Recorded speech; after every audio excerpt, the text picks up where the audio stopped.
Good morning, third grade. Today we are going to work on your math, chapter 4, lesson 6. So if you could please get that out. Another thing that will be helpful for you guys to have out is your colored sheet here to help with your multiplication should you forget what a problem might be. I'm going to teach a lesson first on some scrap sheet of paper, just like I would normally put some extra problems up on the board, and we are going to go from there. So the first sample problem that I decided to give you guys was 5 times 2 times 4.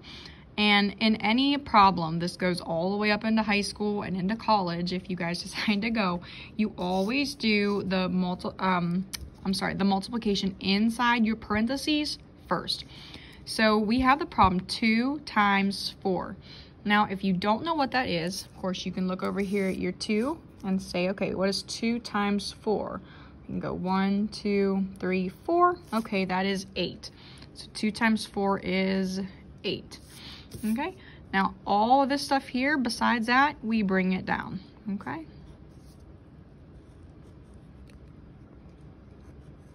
So now our problem is 5 times 8, okay? So same thing. If you don't know what it is off the top of your head, we can go over to our number 5. Let's see, 1, 2, 3, 4, 5, 6, 7, 8. Well, 5 times 8 must be 40, okay?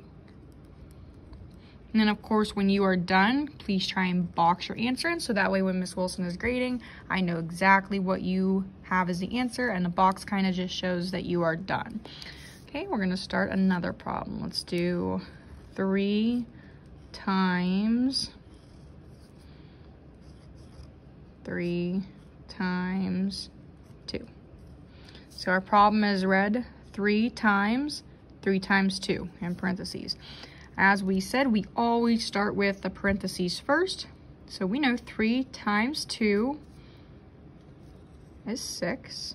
And again, if you didn't know that, you can go on your number 3 chart. 3 times 2, we are at 6. And then we're going to bring down our 3 times. So our new problem that we are working on is 3 times 6. And we can go over again to our 6 chart. 1, 2, 3. 3 times 6 must be 18. Okay. And again, we want to box that in since we are done. So I think we'll try one more problem, just because sometimes we might see the parentheses first.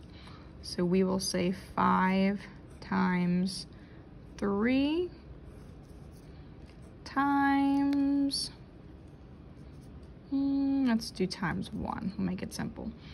So 5 times 3, we always start with our parentheses first. 5 times 3 is 15. And remember, this comes down. So if you want to draw your arrows in, you can. Or if you just remember that, you can just write 15 times 1. Well, that is not on our chart, but we know how to figure that out. If we have 15 pencils, 1 time, we are left with 15 still. That number does not change.